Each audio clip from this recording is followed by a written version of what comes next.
And welcome back. As we mentioned before, September is National Prostate Cancer Awareness Month. And with us today is Dr. Abe Abdallah, radiation oncologist with CoxHealth.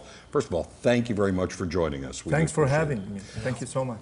What are some of the stats as far as prostate cancer is concerned? Where does it fall into the pantheon, so to speak? That's a very good question. So prostate cancer represents a real health issue for men. It is the most common non-skin cancer type of tumor in men, and the second leading of cancer-related death in men. Second after lung cancer. So lung cancer, then prostate cancer. Correct, in men.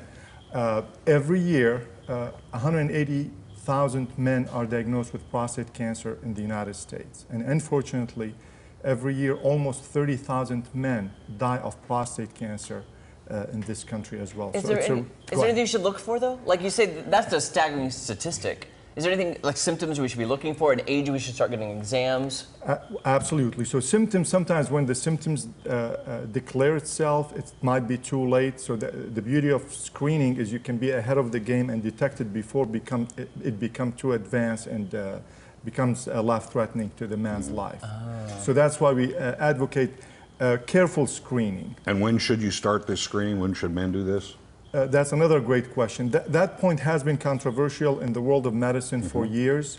The most accepted current recommendation as adopted by the NCCN, NCCN stands for the National Cancer Comprehensive Network, which is the most respected consortium of cancer recommendation. Men should start having a PSA and rectal exam at age 45. If the PSA is less than 1, and the rectal exam, the digital rectal exam is normal, they can have it every 2 to 3 years after that. If it's abnormal, if the PSA is 1 to 3, then they should have it every year. If there is abnormality, if the PSA is more than 3, or there's abnormality on the digital rectal exam, then they should undergo immediate evaluation by the urologist and potentially a biopsy. Some of the sadness about what you said is 30,000 a year, did you say, or 40,000? Almost 30. Almost 30,000. 28 to 30, yeah. Those numbers could go way, way down with just a simple exam. Yes, absolutely. And prostate cancer, if men live long enough, most of us will end up having prostate cancer.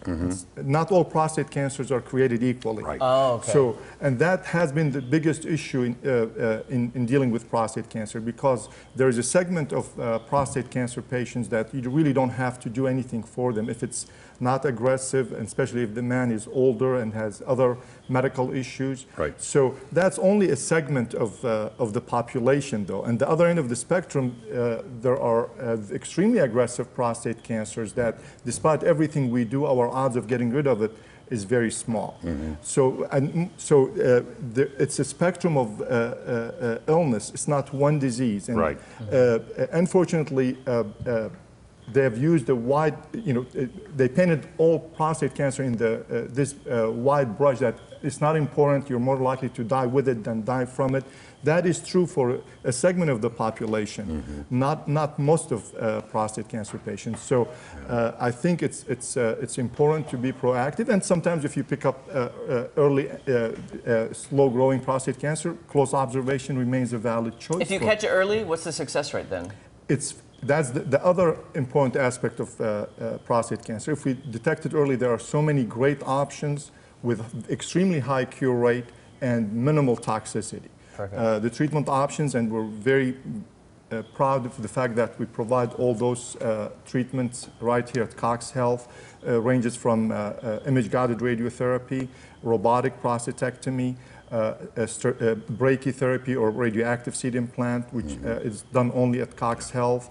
Of course, also at many levels, also we bring a new and improved technology at the diagnostic level. Just about a month ago, we brought a new PET scan specifically for prostate cancer called Axumin scan, which helps us detect smaller metastases. CoxHealth has it all. Right. All you have to do, coxhealth.com, and you can find out all this information. Absolutely. And going back to your comment about people, why they're not addressing it, the U.S. task force about 8 years ago, issued a statement in many ways trivializing prostate cancer. And we saw the downfall of that attitude in terms of the way the primary care physicians and the general population in general ignored to some degree prostate So don't cancer. ignore it. Don't minimize Do not it. ignore it. Don't do it. So what we did here at CoxHealth, as a reaction to that, we saw that we started the Prostate Cancer Organization of the Ozarks to offset that attitude. And I'm glad to report that about 2 years ago, the U.S. Task Force reversed its attitude. That's good. That's that awesome. was excellent, and in many ways it validates our effort here in the Ozarks to do better things for our community. Well, Dr. Abdallah, thank you you very so much for much. being You here. are so informative, a wealth of Don't knowledge. ignore it. All right, we'll Yes. be right back after this. We'll be right back. Very Breeze Little important. Closet is Thank parked you. outside the station. You got to see this. Kelly's going to show us what's inside. Stick around.